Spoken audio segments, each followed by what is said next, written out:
Hello everyone, welcome back, and I'm Mr. Cobalt, and in this continuation video I will I'll continue with this problem here. And so here we have our Lewis dot structure. This is where we left off, and now we're looking at resonance. And so one of the other resonance structures would be where you could move one of these electrons from here and create a triple bond. But then because nitrogen is in period 2, it can't have more than 8 electrons. It's not allowed to have an expanded octet. So if this happens, then one of these electrons are going to have to move out and have a lone pair on the carbon. So here you have 2 hydrogens, and you'll have a lone pair, and then you'll have a single bond between the carbon and nitrogen, and then you'll have a triple bond with nitrogen with a lone pair there. So these would be two possible Lewis dot structures. They're resonance structures. They have the same kind of activity. And they're going to have the same formal charge. So if we do the formal charge, hydrogen is going to be 0 again. So carbon here has 4 bonds, so that fits the bonding pattern, that's 0. This nitrogen has 4 bonds. Just like this nitrogen has 4 bonds, that's going to be a +1 formal charge.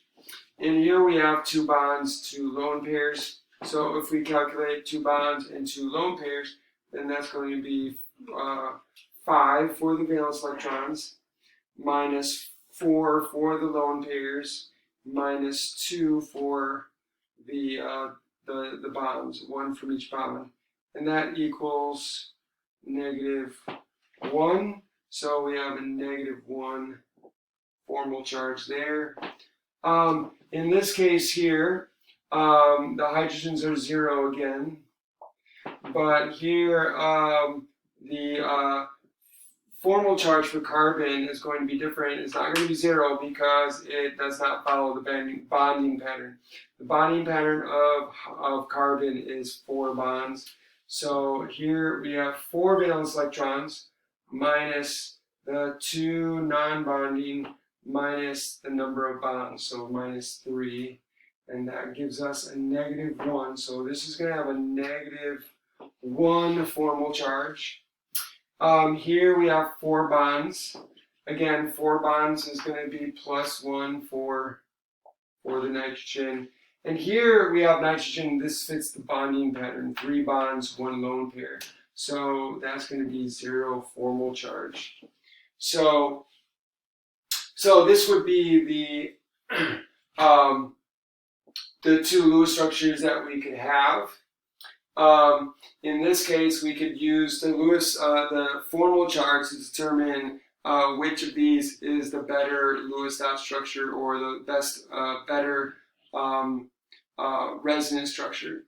So if we follow our rules, the better structure is the one that has the fewer formal charges.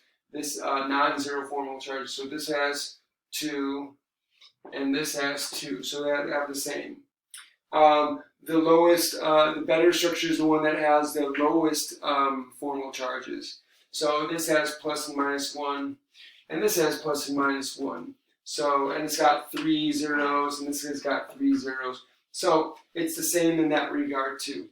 The final step rule is that the better charge or the better structure has the negative formal charge on the most electronegative atom. So here we have the formal charge on nitrogen, the negative formal charge on nitrogen. Here we have the negative formal charge on carbon.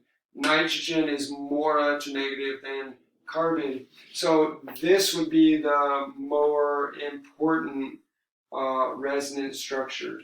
So again, the resonance structure, the resonance hybrid structure of our molecule is going to be some average of this. But this one is going to be the more important factor in determining what that's going to look like.